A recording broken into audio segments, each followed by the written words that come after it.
Chapter 1. At the start of the story, we encounter a boy feeling dissatisfied with the repetitive nature of gaming.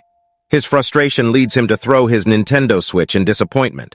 However, his curiosity is sparked when he discovers an indie RPG called Dungeon and Stone. Despite the game being in English and his uncertainty about enjoying it, he decides to give it a try. Choosing the Barbarian class out of experimentation, he becomes completely engrossed in the game, rediscovering the joy of gaming. The game presents challenges such as requiring an NPC character in the player's team and implementing a permanent death system. As the difficulty increases, the boy's initial enjoyment turns into frustration. Nevertheless, he persists and reaches the final boss room, the Gates of the Abyss, where he experiences a mix of excitement and nervousness. Upon entering the boss room, he realizes that the game unexpectedly switches to Korean text, which angers him due to the language barrier. Suddenly, a blinding light engulfs him, causing pain and leading him to lose consciousness. Upon regaining consciousness, he finds himself surrounded by young barbarian warriors in a surreal world lit by torchlight. Despite the language barrier, he understands their unique language and notices his own transformed body as a muscular barbarian with tattoos. The chieftain instructs the warriors to select their weapons, and Bjorn, the protagonist, realizes that he has become the character he once controlled in the game. Another player with braided hair voices his confusion, and the chieftain accuses and kills him, claiming he was possessed by an evil spirit. Bjorn suppresses his panic, aware of the dangers of showing any emotion. He learns that anyone who spawns into the game is considered an evil spirit, and becomes a target once discovered. Amidst these events, Bjorn realizes he doesn't know his name. Taking a chance, he responds when the chieftain calls out the name Bjorn, determining it will be his name from that moment forward. Chapter 2. Locked in a tense stare, Bjorn and the chieftain locked eyes, silently challenging each other. However, the chieftain's expression turned joyful as he asked Bjorn to choose a weapon. Bjorn was relieved that his true nature remained hidden, and he embraced his identity as Bjorn, son of Jandel. Deciding on a weapon that suited his playstyle as a close-quarters brawler, he surprised the chieftain by selecting a shield. Bjorn believed it was the best choice, drawing on his gaming experience and understanding of survivability. Proclaimed a warrior by the chieftain, Bjorn completed the synchronization process, and the scene shifted back to his gaming setup in the real world. His character's stats were impressive, including high physical and mental levels, an overall item level of 24, and a combat ability score of 67. Bjorn's decision to focus on a defensive build with his barbarian character stemmed from his discovery of a shield in-game. Despite initial doubts, he trusted his instincts and embraced this unconventional approach. A victorious battle against a massive bird boss solidified Bjorn's belief in his chosen build.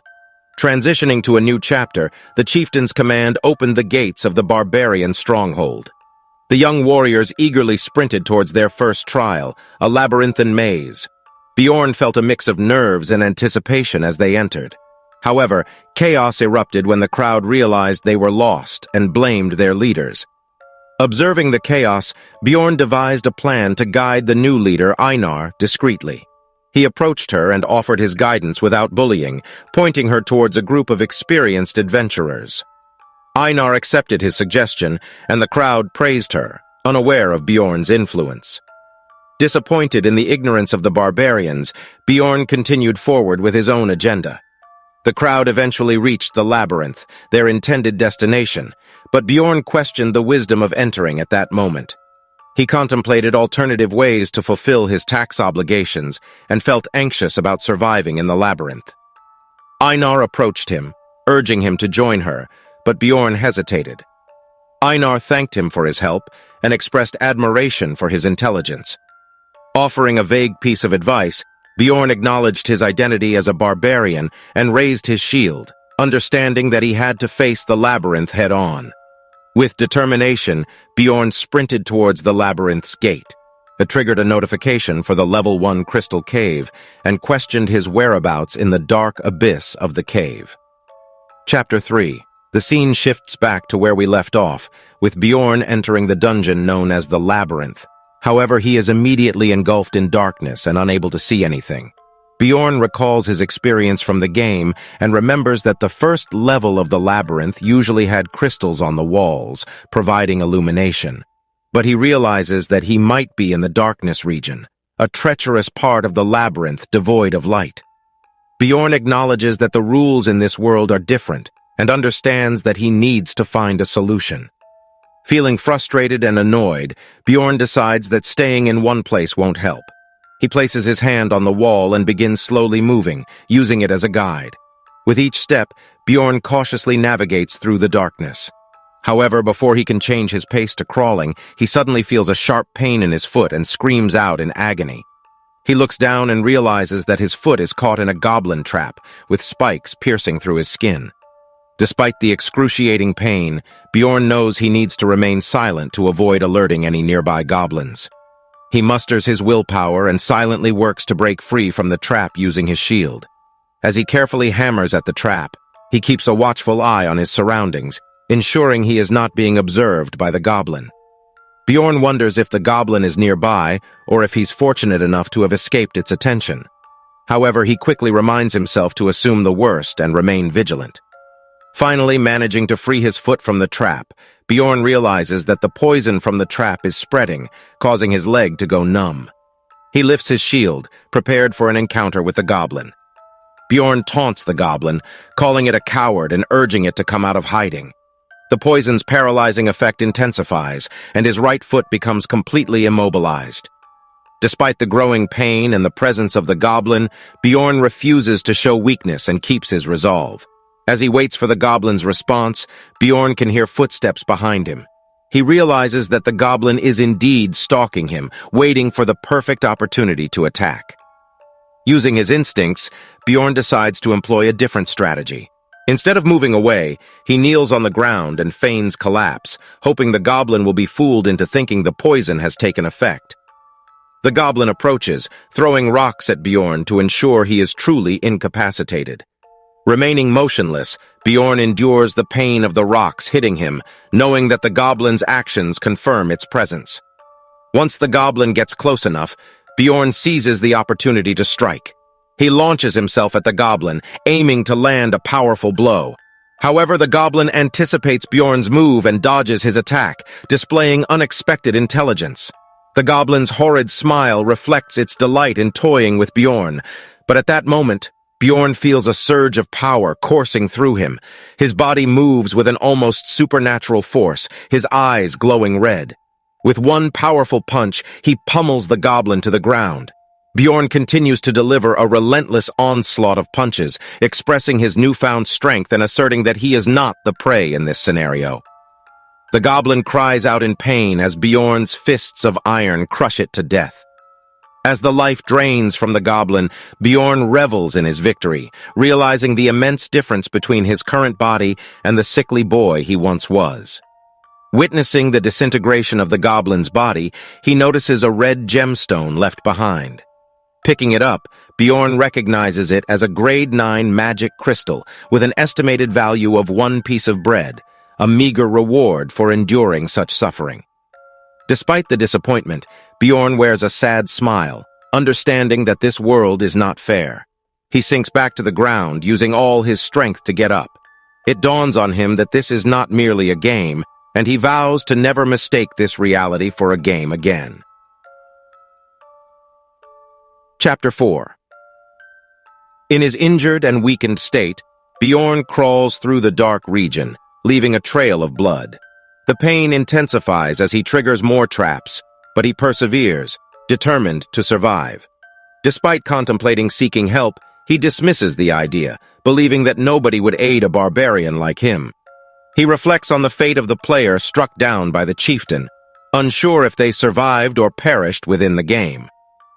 With his vitality at a critical level, Bjorn considers the role of religion in finding solace in times of suffering. Though not strongly religious himself, he acknowledges its potential comfort. Pushing forward, he spots brighter light ahead, signaling progress. Eager to escape the darkness, he musters all his strength to reach the illuminated area and assess his injuries. Emerging into the light, Bjorn calls for help, catching the attention of a passing group of adventurers. The party leader, intrigued by Bjorn's condition, approaches with his companions. They are experienced and well-balanced, comprising a mage, priestess, rogue, and 2 warriors. Curious about Bjorn's arrival in the dark region, the party leader inquires about secret passages, hinting at a possible transaction. Bjorn recounts his experience, and the party leader explains the concept of dimensional instability. Bjorn realizes the significance of his encounter, having witnessed something the veteran adventurers hadn't seen before. After sharing his story, the adventurers continue on their way, leaving Bjorn behind. Bjorn watches them depart, realizing the rarity of encountering seemingly generous individuals. Resolving to rely only on himself, he picks up his shield and moves forward. The scene shifts to the adventurers as they progress through the caverns, discussing Bjorn's survival and a shortcut. They come across a stone gate, realizing they are the first to reach this location. A bright gate appears as a portal to the 2nd floor, exciting the party. Before they proceed, the rogue notices Bjorn's bloodied sandal in a goblin trap. They follow the blood trail and are amazed by the distance Bjorn crawled while bleeding profusely. The mage and Patsran express their astonishment at the barbarian's tenacity. Patsran reflects on his initial judgment of Bjorn and feels a sense of fear, realizing he may not have endured the same hardships. He recognizes the barbarian's unwavering determination and reevaluates his opinion. Patsran recalls how Bjorn had offered his tradable item, the goblin's crystal, even in his desperate state.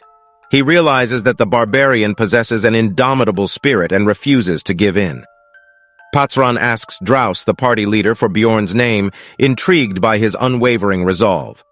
Patsran acknowledges his misjudgment of the barbarian, understanding that individuals like Bjorn possess an inner fire and determination to survive.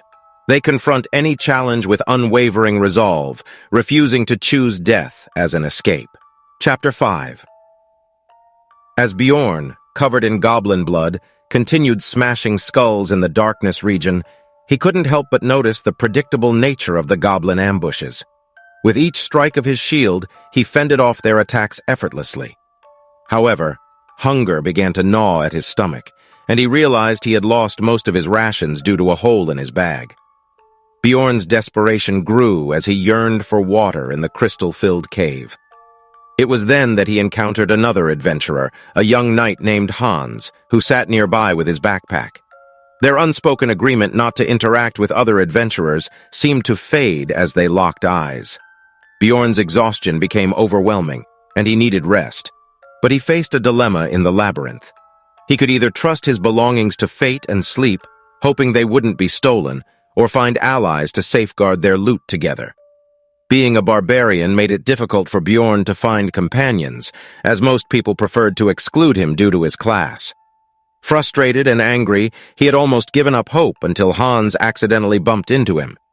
Hans, a handsome man with a massive hammer, proposed that they spend the night together, sharing the task of keeping watch. Although Bjorn was initially suspicious of Hans's intentions, he realized that they both sought the same goal. Reluctantly, Bjorn agreed, and they shook hands. As Hans slept, Bjorn lay pretending to sleep, his eye carefully observing their surroundings, wary of any deceit. Bjorn's mind raced with thoughts of trust and doubt. He contemplated whether he could trust a stranger he had just met. The weariness in his eyes was apparent, a testament to his fatigue. As his eyes began to close, Hans suddenly called out his name, jolting Bjorn awake. Startled, Bjorn questioned Hans, who smiled and reassured him that nothing had happened during his slumber. Although Bjorn was confused, Hans suggested wiping off the drool from his face, confirming that Bjorn had indeed been asleep. Bjorn thanked him, feeling a mix of relief and suspicion. Hans kindly insisted that Bjorn should rest, assuring him that he could handle the watch. Bjorn's suspicious expression lingered, but he eventually thanked Hans and lay down to sleep. As Bjorn closed his eyes, memories of his experiences in Dungeon and Stone flooded his mind. He realized the true nature of the game, where trust was scarce and kind-hearted individuals were hard to come by. Bjorn's shock was evident as he pondered the sincerity of Hans's earlier kindness. He remembered the compassion Hans had shown and his refusal to blame Bjorn for his mistake. Bjorn now saw the truth. Such kindness did not exist in this game. Wide-eyed with realization, Bjorn gazed up at Hans, who asked if he was awake, his giant two-handed hammer menacingly poised above Bjorn's head. The shock on Bjorn's face mirrored his understanding of the situation. He had been fooled by the facade of compassion, and now he faced the threat of violence from someone he had mistakenly trusted. Chapter 6. As the hammer approaches Bjorn's head, his instincts kick in, fueled by adrenaline. He swiftly dodges the surprise attack, shocking Hans, who didn't anticipate such agility. Bjorn's enraged and terrifying appearance only infuriates Hans further as he tries to make excuses for his betrayal. However, Bjorn is not convinced and delivers a powerful blow to Hans with his shield. Despite staying on his feet, Hans continues to plead for forgiveness, promising to explain his actions.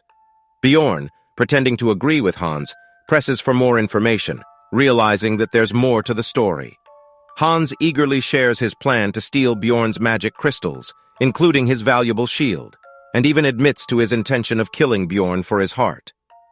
Bjorn is shaken by this revelation and questions why anyone would want to kill him for his heart. Hans explains that Bjorn was seen as a valuable commodity and an obstacle to his plans. Mocking Hans's pleas, Bjorn ponders whether he should forgive people like him who constantly seek forgiveness after committing treacherous acts.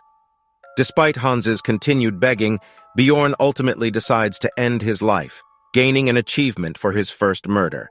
He takes Hans's belongings, significantly improving his equipment and preparing to continue his adventures in the game. As Bjorn encounters more goblins in the caverns, he dispatches them with ease, thanks to his improved battle stats and newfound weapon. However, he realizes the importance of sleep and the risk of fatigue and death. Despite the increased chance of encountering goblins, Bjorn considers sleeping alone, believing it safer than trusting other adventurers who may betray him. But just as he attempts to sleep, another pair of goblins appears, frustrating him. Bjorn defeats the goblins but is interrupted by a notification that he was attacked while sleeping by a cunning goblin that stabbed him. He swiftly eliminates the goblin and tends to his wound with a healing potion. Aware of the value placed on barbarian hearts, Bjorn understands the difficulty of finding a trustworthy overnight companion. He encounters human adventurers who invite him to join their parties but declines, seeking a fellow barbarian or trustworthy non-human companion. Learning from an adventurer that finding another barbarian would be challenging, Bjorn thanks them for the information. He contemplates giving up on finding a barbarian and considers other species such as elves or dwarfs as potential companions. Bjorn believes he can trust them due to their unique traits and the unlikelihood of harming fellow adventurers for personal gain. Continuing his search, Bjorn unexpectedly stumbles upon an injured young elf girl. Realizing he has found his overnight companion, he is ready to assist her despite her injuries. Chapter 7. The young elf, Erwin, stared at Bjorn with her golden irises, visibly nervous and sweating. Bjorn, known as the fearsome barbarian, was surprised by her reaction and understood that his intimidating presence had intimidated her. He noticed that Erwin had a confused expression on her face and asked if she was alone. Clutching her bow tightly, Erwin remained silent, appearing defensive and fearful. Bjorn observed a wound across Erwin's stomach and realized it wasn't from a goblin's dagger. He inquired if she had been hurt by a human, but she still didn't respond. Despite her attempts to stand, she quickly fell back to her knees. Tears streamed down her face as she begged Bjorn for help, pleading for her life and mentioning her little brother at home. Bjorn felt a mix of confusion and frustration. He hadn't expected an elf to behave so meekly, as most elves typically displayed a cold demeanor. However, he decided not to further intimidate her and offered her a reassuring smile, although his expression might have appeared somewhat demonic. He assured her that he had no intention of hurting her, even though deep down, he knew she had reasons to doubt his words. Bjorn understood the reputation of barbarians and how people viewed them with fear and apprehension. To ease her fears, Bjorn handed Erwin a napkin filled with leaves, instructing her to treat her wounds first before they talked. Surprised by his unexpected act of kindness, Erwin hesitantly accepted the leaves. She could have healed herself with these leaves and bandages, but she was taken aback by Bjorn's gesture. She looked up at him, questioning his motivation, and he responded with determination, asking if there was always a need for reasons before helping someone. Irvin treated her wounds while Bjorn stood guard, contemplating the idea of becoming overnight companions with her. He recognized her vulnerability and fatigue, and also acknowledged that her beauty made her a target for others in the labyrinth. After Irvin finished bandaging herself, Bjorn introduced himself as Bjorn, son of Jandal. Irvin, still nervous, replied with her name. The two sat across from each other, Bjorn with his legs crossed and Irwin on her knees. Bjorn inquired about her fear of him, and Irwin explained that the hostility between barbarians and elves stemmed from a war that occurred 10 years ago. In the game, there were no such conflicts, and the two races had good relations. Bjorn realized that he was in a different timeline or version of the game, which explained the discrepancy. Irvin expressed that she harbored no hostility towards barbarians since the war had ended a decade ago. She referred to Bjorn as Mr. and assured him that she didn't want to fight him. Bjorn, still confused by her fear, reassured her that he held no hostility toward her either. He then made a direct request, asking Irvin if she would be his overnight companion, explaining his exhaustion and need for sleep. He hoped she would cooperate for the night. Irwin pondered his request and had an epiphany. She remembered that barbarians valued their warrior's honor above all else. In response, she asked Bjorn to swear on his warrior's honor that he would not harm her, and she, in turn, would swear on the name of her tribe. Bjorn didn't hold his warrior's honor in high regard, but he agreed to use it to gain her trust. He accepted her condition and asked her to call him by his name instead of Mr. With their vows made, Bjorn and Irvin promised not to harm each other during the night. Finally, Bjorn had a chance to get some much-needed sleep, wondering what had happened to him in real life and if anyone had reported him missing. However, he pushed those thoughts aside, realizing there wasn't much for him outside the game. After completing their sleep with several guard shifts, Bjorn looked at his stopwatch and noticed that only 10 minutes remained until they would part ways. However, he contemplated another thought: forming an alliance with Irvin. He recognized her elf skills would be valuable in battle against the swarming goblins. They would have to divide their rewards, but Bjorn believed they could achieve more damage together. He questioned whether to prioritize safety or acquire more magic crystals. As Bjorn considered his options, his attention was drawn to a pair of adventurers, a short, fat, blonde man and a tall, skinny, black-haired man. They appeared human and approached Bjorn and Irvin, asking about their relationship. Bjorn, on guard, refused to provide them with an answer, causing the adventurers to feel nervous and retreat. Feeling unsettled by the encounter, Bjorn woke Irvin, shaking her shoulder to rouse her. However, she resisted, covering her face with the blanket and asking for 5 more minutes of sleep. Bjorn felt a mix of confusion and frustration, realizing the danger she was in while she prioritized rest. Chapter 8. Frustrated and annoyed, Bjorn tries once again to wake up Irvin. However, she continues to pretend to be asleep, covering her face with the blanket. Bjorn notices her nervousness and sweating, realizing that she's hiding something. He pulls the blanket off her and demands an explanation. Tearfully, Irvin reveals her fear of being left alone and hunted by the Crystal Union if she gets up. Bjorn understands the validity of her fear and decides to pack his belongings, contemplating their situation. Irwin recounts her encounters with the Crystal Union, explaining that they initially posed as overnight companions, but later revealed their true intentions. Bjorn learns that they are from the same clan as a man who tried to harm Irwin, identified as the Crystal Union. Recognizing the danger they face, Bjorn considers parting ways with Irwin to avoid antagonizing the entire group. However, he also empathizes with her and decides to hear her story before making a final decision. As they continue moving, Irwin reveals that the Crystal Union members have been relentlessly pursuing her, possibly using message stones to track her. She explains that message stones are mystical devices used for communication within a range of up to 300 meters. Bjorn realizes the significance of this information and understands the challenges they face in evading their pursuers. Suddenly, Irvin notices someone closely following them from behind. She warns Bjorn not to look back, revealing that they are approximately 150 meters away. Bjorn wonders if Irvin's heightened sense of danger is an innate ability of elves. They increase their running speed, but the pursuer continues to close in. Concerned about their safety, Bjorn proposes an alliance to Irvin. He asks her about her combat abilities and learns that she excels in archery and has control over spirit magic, particularly the flame element. Bjorn asks if she has ever killed anyone before, surprising Irvin.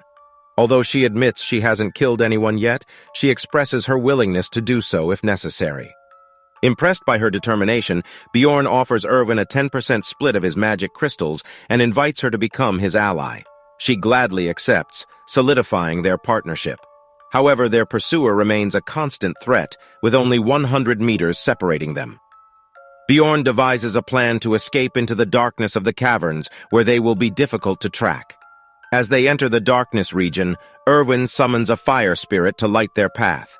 Bjorn realizes they are being pursued by someone with tracking methods or equipment, as the pursuer manages to follow them into the darkness. Bjorn instructs Irvin to shoot the pursuer with her bow, and she successfully kills him with a precise shot to the forehead. Relieved, but also affected by taking a life, Irvin is comforted by Bjorn, who assures her that she did well to protect them. Bjorn loots the body and finds a message stone, through which they hear the voice of the person on the other end calling out to the deceased pursuer, Certain. The voice realizes Certain is unresponsive and orders the other Crystal Union members to pursue Bjorn and Irvin, revealing their last location. Determined to help Irwin and face the Crystal Union, Bjorn prepares for their toughest mission yet, knowing that the Crystal Union members are gathering at the Goblin District. Thanks for staying with us this whole time. This will be all for today, and if you want to support the channel just like Irwin by becoming an elf companion, think of the channel as Bjorn. Comment whether you want part 2 of the story, and check out my other videos on the channel as well in the meantime. See you again. Until then, see you next time.